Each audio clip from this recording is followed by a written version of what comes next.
سر آپ اس سارے معاملے کو کیسے سم اپ کرتے ہیں؟ ریاض فتحانہ صاحب. جی ملک صاحب شکریہ آپ کا. آج اتفاق میں پینل بڑا اچھا آپ نے دیا ہے. عرفان قادر میرے ذاتی دوست ہیں، ناز بلوچ صاحبہ کولیگ ہیں، اور عظمیٰ بخاری صاحبہ بڑی دبنگ دونوں خواتین ہیں ماشاءاللہ، بڑا اچھی بات کہتی ہیں. گزارش یہ ہے کہ یہ جو موجودہ واقعہ ہے یہ کوئی ایسی انہونی، کوئی اچانک کوئی نئی بات نہیں ہے. کئی دفعہ استعفے لوگ دیتے رہتے ہیں، اور انور منصور صاحب جب تک اٹارنی جنرل رہے ہیں انہوں نے حتی المقدور ضرور کوشش کی کہ حکومت کے معاملات کو ڈیفینڈ کریں، کیونکہ وہ ہمارے لا آفیسر ہیں، سب سے بڑے لا آفیسر ہیں تھے.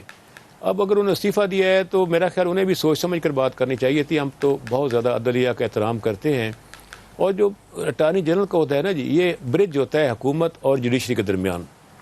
اس نے نہ صرف یہ لا نوئنگ ہو، نہ صرف یہ کہ کامن سینس کی انتہا رکھتا ہو، بلکہ مینجمنٹ کا بھی ایکسپرٹ ہو اور چیزوں کو صحیح خوش اسلوبی سے چلائے. یہ جو آپ نے کامن سینس کا لفظ استعمال کیا ہے، آپ کو یہ آرمی چیف کی تعیناتی والے کیس کے اندر اور اس قاضی فائز عیسیٰ والے کیس کے اندر کیا آپ کو لگا نہیں کہ کامن سینس ہی شاید کامن نہیں تھی؟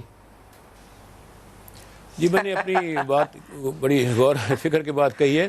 تو اس میں یہ نا چیزیں 3-4 چیزوں کا کمبینیشن ہونے کے بعد ہی ایسا ہوتا ہے جو کہ معاملات کو چلاتا ہے.